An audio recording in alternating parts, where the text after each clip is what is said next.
Hello everybody, my name is Barbara Suits. I'm the Open Educational Resources and Instructional Materials Program Manager at OSPI. That's the Office of Superintendent of Public Instruction here in Washington State. Before I dive into the weeds and talk about some of the nuts and bolts of copyright and licensing, I'd just like to step back and pause for a moment to remind everybody about why this is a really important conversation. Ultimately, education is about sharing knowledge, sharing information, sharing ideas, and sharing resources. As a field, this is our bread and butter. It's something that we are really, really good at and we've been doing forever. It's why we became educators. However, today's sharing looks a little different. Instead of just sharing knowledge with our students and peers in the building, the internet has given us the capacity to connect to people and places around the world. We have this incredible opportunity to share resources on a scale that has never before been possible. And that is wonderful and an amazing thing. However, we also have the potential of violating copyright on a scale that has never before been possible. It's important that our students recognize the responsibilities as well as the opportunities of living in today's interconnected digital world, and that they act in ways that are legal and ethical. So in that spirit, I'd like to take a few minutes to talk about copyright and licensing so we can model the best practices of good digital citizenship. Let's start by addressing copyright. So copyright is the legal protection that springs into existence the second you create anything in a fixed, tangible form. Those doodles that you're creating on a piece of paper while you're listening to this recording are under copyright. Oftentimes the copyright holder on your work is held by your employer. So for most of us in K-12, copyright on the works that we create related to our job are actually held by the school district. You don't have to register for copyright or put that little circle C symbol on it. It's just there. As the copyright holder, you have the right to distribute and adapt that work any way you would like to. Which brings us to copyright licenses. These licenses outline the specific permissions that the copyright holder grants to somebody else. These licenses can be for a fixed period or for a specific purpose, or they can be irrevocable and forever. They can be in the form of a written permission agreement or outlined on a website in the terms of use section, or they can be baked into the resource itself in the form of an open license. License types fall on this spectrum of permitted uses. So traditional copyright alone is an all rights reserved license. You cannot use any of the material without the express consent of the copyright holder. On the other end of the spectrum, you've got works in the public domain, and these are no rights reserved. You can use them however you would like to. Occupying the middle ground are openly licensed resources. And these are resources where the copyright holder has given you certain permissions up front to use the materials without contacting them to ask them for permission. So diving a little bit deeper into some of those license types that you're going to come across, you might find works that are in the public domain. These are works where the copyright has expired. So typically that happens when someone passes away, 70 years pass, and then the work falls into the public domain. Right now the magic year is 1923. And I know that doesn't quite add up with the math and the 70 years, and there have been some weird tweaks in the copyright law that have made things not pass into the public domain for a few years. But typically if something was created before 1923, and there are exceptions, they'll be in the public domain. The other way is work that's created by a federal government employee whose job it was to actually create those materials. Oftentimes there are organizations that will actually donate their work to the public domain. We can see this in places like Student Achievement Partners. I'm sure a lot of you are looking to them for resources. A lot of their work they have dedicated to the public domain. You find out that something is in the public domain by actually looking on their website itself. There will usually be a notation that tells you that the work has been placed into public domain. Another license type is an open license. So these are works where the copyright holder still holds copyright on the work, but they have put a license on top of that that tells you specifically that you have permission to use and most often adapt and redistribute that resource.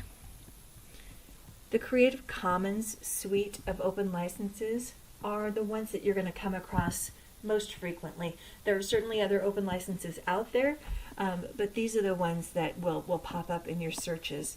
And this is not an insignificant amount of resources. Last year, there were over 1 billion, billion with a B, openly licensed resources out there, and that number is growing significantly every day. When you do see a Creative Commons license on one of the resources that you're searching for, notice that there are different flavors of open license. They have different conditions. Some of them have a non-commercial clause. Others might have a no derivatives requirement. If you want to understand what you can and can't do with those materials, just click on the icon or the license that's hyperlinked, and it will take you to a human readable page that will tell you specifically what you can and can't do with the materials.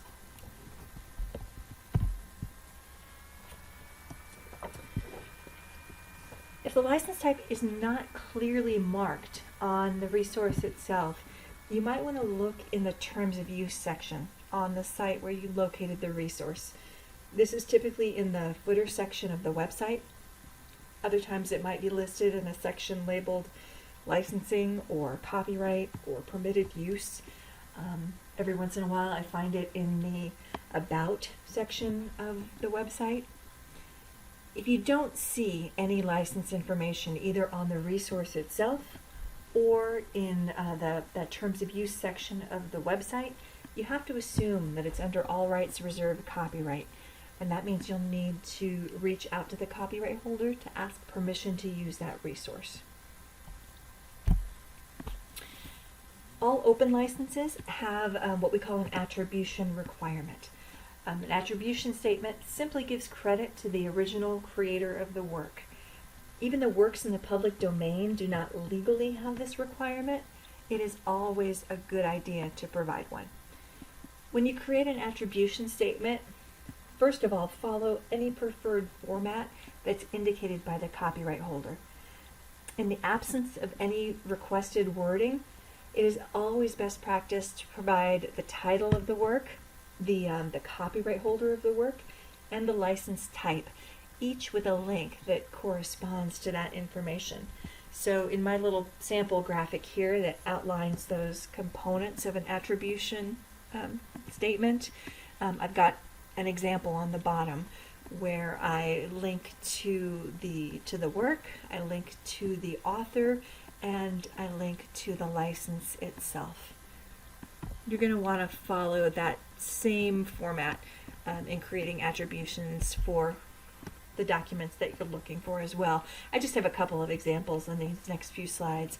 So if you are using a portion of somebody's openly licensed or public domain work with absolutely no changes, first of all, look and see if the work is already marked. If I was using this entire resource as is, it already has a license marked on that front page, so I don't need to make any additional notation anywhere if I'm just distributing it as is.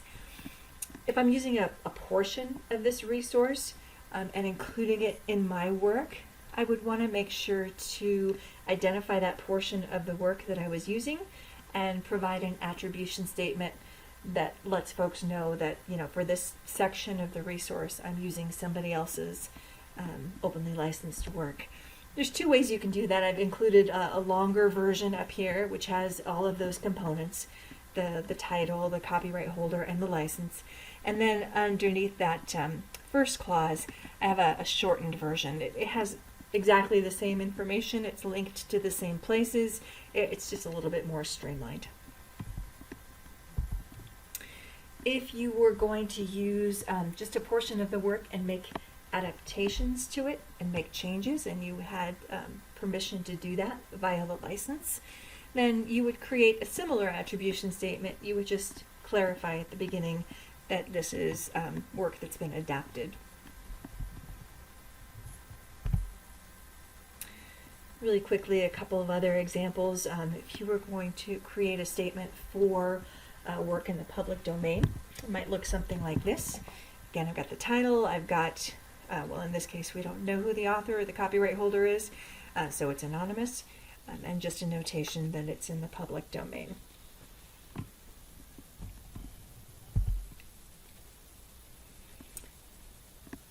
To help out in the creation of attribution statements, here is a great resource from the State Board for Community and Technical Colleges here in Washington State.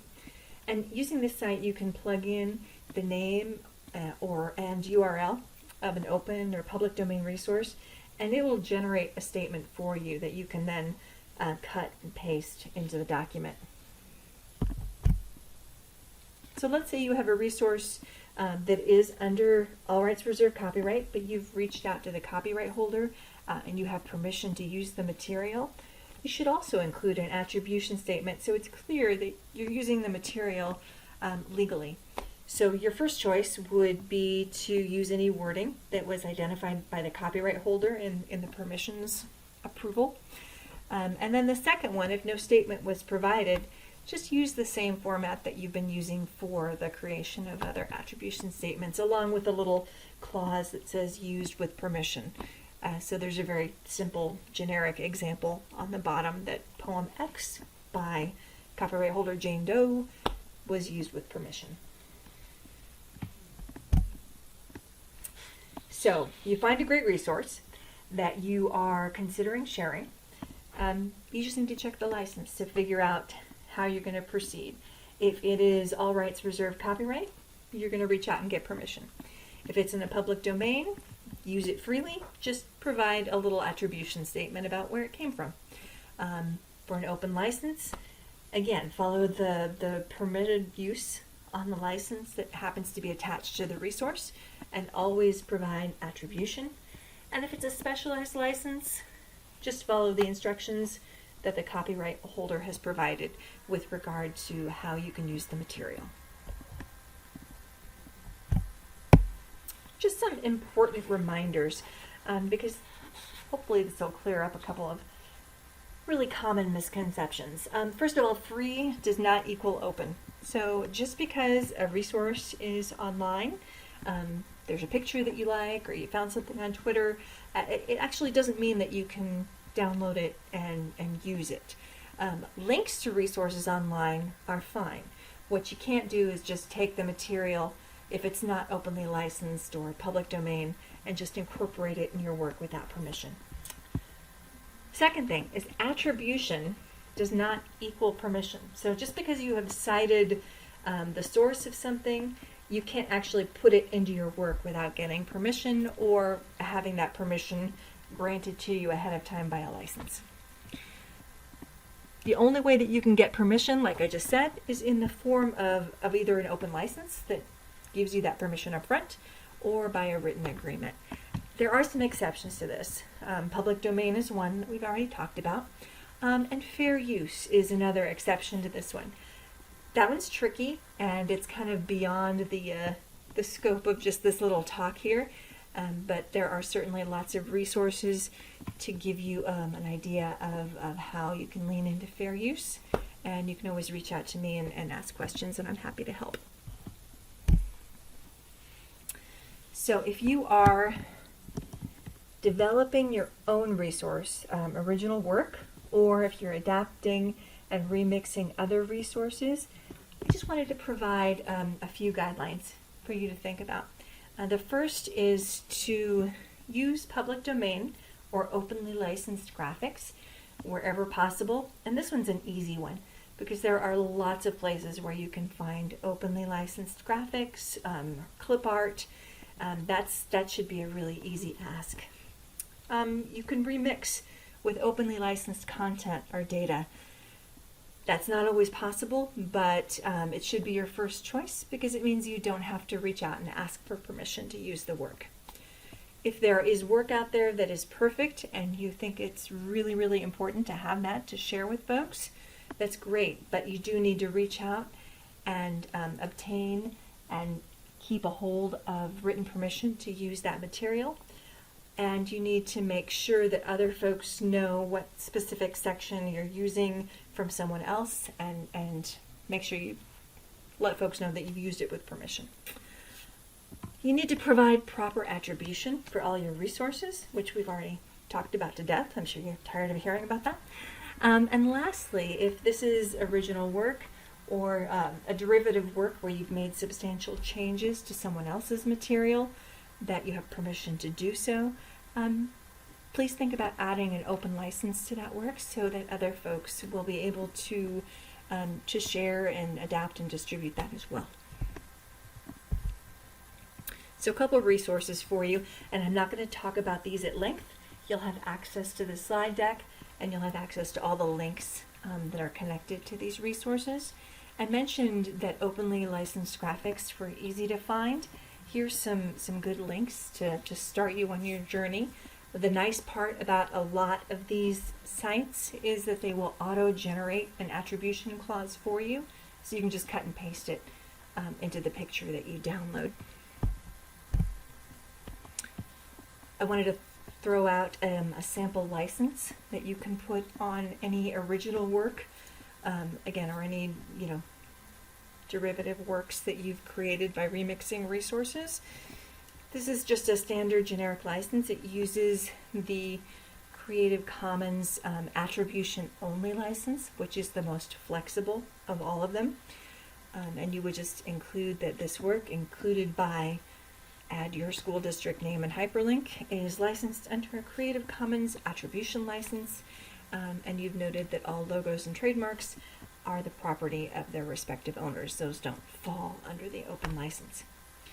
The note on the bottom there is important. Please remember, you cannot put an open license on somebody else's existing work. You can't find a resource that looks really, really great and awesome on the internet, download it, and say that, hey, this should really be shared with the world, so I'm going to put an open license on it. That is not legal. I just touched the surface here. There's so much more information. These are two good places to start. Washington has a hub on OER Commons, which is a repository of openly licensed resources. And I've placed on there some guidance about how do you apply an open license and a quick start guide to using openly licensed resources. So that's a good place to start to look. And if you want more information on copyright and licensing and just understanding what all that means, Open Washington from the State Board for Community and Technical Colleges has a really nice open online course that you can take that has lots of good resources. I know that was a really brief overview, but hopefully it's provided a bit of clarification on copyright licensing and providing attribution. Thank you for your time and for all the great work you're doing to build the digital library and to share exemplary resources with your colleagues. Have a great day. Thanks again. Bye-bye.